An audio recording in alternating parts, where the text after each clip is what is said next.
And I thought I'd obviously podcast about something that people don't really talk about that much. They suggest changing your routine, but they don't really go into it too much. I don't know whether they just can't bother to write their own routine down. But it's obviously a lot of work to change your own routine around, which probably explains it. Yeah, basically, as you know, your body adapts to things, so it kind of gets used to things, and you have to keep changing at the time.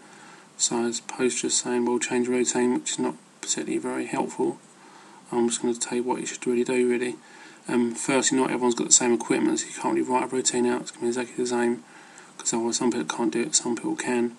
You've really got to look at everything you got really in the gym or what you got at home, and then just think of ways of adapting yourself with that. So basically, if you can do chin-ups, that's great. Means you basically got to just keep changing your grips around.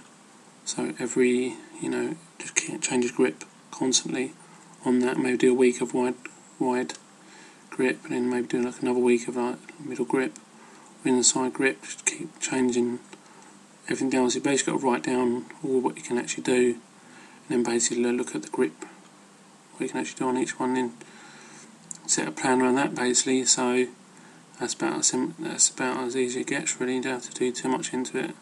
I'm surprised people don't cover it more, really, because it's quite important. So, it's probably the most important subject of all the bodybuilding, all the supplements and all the other crap people talk about. It's really important to get your routine down to like what you should be doing, really, because you can eat what you want. You can take all this routine, you can take all these supplements, you can just do all this stuff, but at the end of the day, if you're not getting the stimulus, where it's going to be completely different, you're not going to grow as quickly at all. I'm a really hard gainer. I'm not designed for bodybuilding at all. I've got really, really small shoulders, really small clavicles, and I'm put on a lot of muscle just from varying things quite a lot. So practically, like I said before, look at all the equipment you've got at hand and just think of ways of actually changing that. So if you're at the gym, maybe they've only got one cable row machine, perhaps they may even have a T-bar machine, or maybe they don't have a T-bar machine. You may have to get a barbell and put some weights on it and just put it into you. Do like a bent over row, narrow grip with the bar, sort of like in front of you. Maybe do like bent over rows, to your top of you, as opposed to down to your abdomen. Just vary everything all the time and just plan out. Like I've got like a 4-week kind of rota almost where, excuse me, where basically I'll have like 1 week of basically strength training where I'll deliberately do compound movements, take a lot of rest in between sets and try and push as much as I can, really. Obviously keeping the reps like a 6 to 8 or maybe even 10 range. Anything lower than that, you're just going to cause yourself injuries in the end, because just going to wreck your joints really in the end. And I'll probably finish off with isolation and probably maybe 2 or 3 exercises, and then like the next one I'd probably do like a pre-exhaust.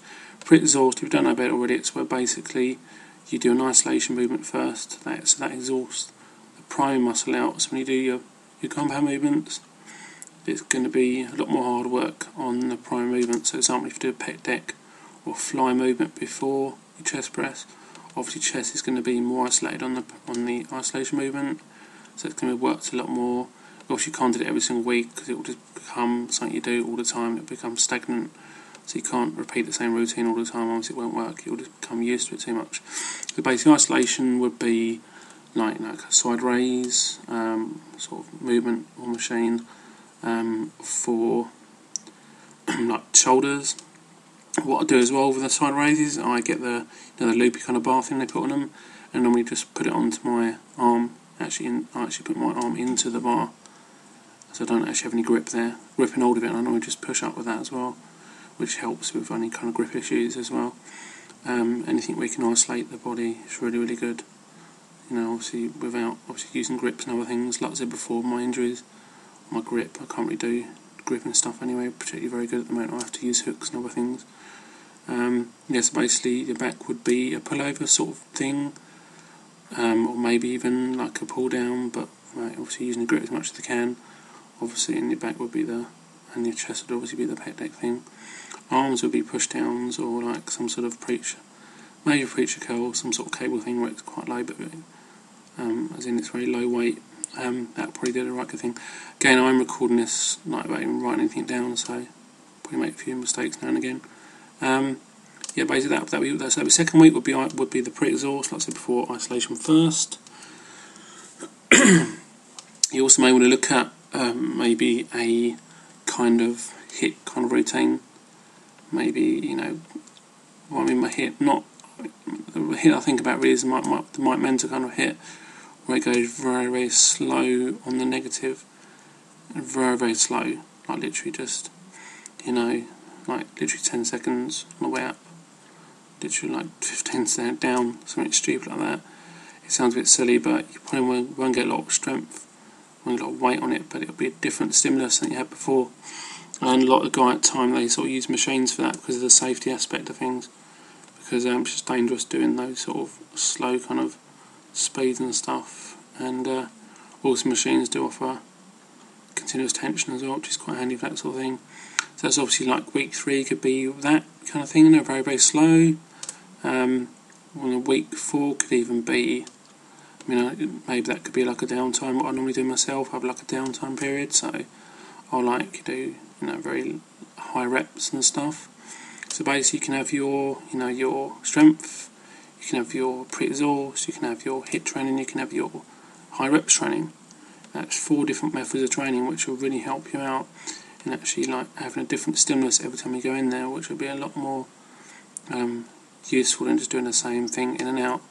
You can also try mixing things up. Maybe you'd have one, actually you can have an 8-week cycle, but maybe you do, maybe week 5 could be you're doing maybe HIIT for maybe, you know, your chest, like press, and you may want to do like maybe high reps on the pec deck, or maybe even doing pre-exhaust, but maybe doing that in a HIIT full sort of fashion, and then obviously doing chest normally.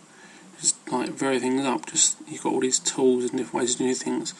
Just, you know, you've got at least probably 10 different types of ways you can do stuff without even going into force reps or other sort of stuff where you can just put yourself in danger. So that's what you have to do, just keep everything kind of varied and make sure you write everything down and get a plan. And again, there's no point in me putting a plan down on paper because not everyone's got the same equipment, but basically you can all probably access hopefully a gym with like a pull down bar, so you can do different types of pull downs, and obviously those, you know, the V grip type of ones where you can get your grip quite narrow. You can probably do like different variations of that, whether it be rowing without putting down with that, and obviously then you may want to just vary that by having maybe the wide bar, very, very wide bar for like cable rows, and maybe have a wide one for, you know, pull down instead of narrow ones. Just basically just think, how can I make it different every single time I go in there. Also, you may want to look at when you're doing strength training stuff to really, or even anything really, like just try and get your kind of a burst of power out and then come down quite slow. I mean, there's loads of ways you can do stuff. I mean, you can pretty much like, you know, do kind of slow and then one movement and then just pretty much get a pump out of the next movement and just keep switching things around all the time. That's very more practical than, like I said, just doing the same thing all the time. Your body's going to get used to it and you're going through the motions in the end. Now doing some sort of continuous grip as well. This is basically where instead of you just going up and down like 12 times, you pretty much just hold yourself in that position for like a minute or 2 minutes. So you're basically doing the same time frame, but you're not. I'm trying to spend a bit better than that, really. So if you want to get better at your chin-ups, well, basically the only way of doing that is if you actually do your last rep, where you actually hold yourself up for as long as you can, and you let go, and the next time you go in there, you can probably do one more rep because you've done that. So basically it's adaptive. So basically if you can have a routine where you have at least one set of you just getting into the hardest part of the movement and holding it there for like a minute or 30 seconds, and just see how long you hold it there for, that's going to make another adaptation process as opposed to just going through the same movement, same stuff all the time. And I think that definitely has helped me out at the moment, definitely helped me out.